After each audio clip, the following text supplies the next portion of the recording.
For this painting, I used a bold and limited color palette: white, black, and red. I started by pouring 3 separate puddles of white paint onto the canvas. Then I added a layer of black on each one, followed by a layer of red. To finish the puddles, I poured white paint on top again, creating 4 layers in each puddle. Next, I used my finger to drag through the paint, forming flowing, organic patterns. This part is guided by intuition. I simply follow the movement and let the colors blend.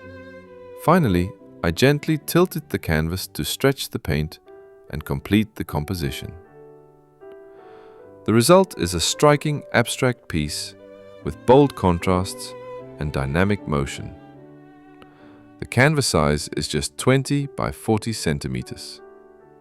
Perfect for practicing new techniques, especially if you're a beginner.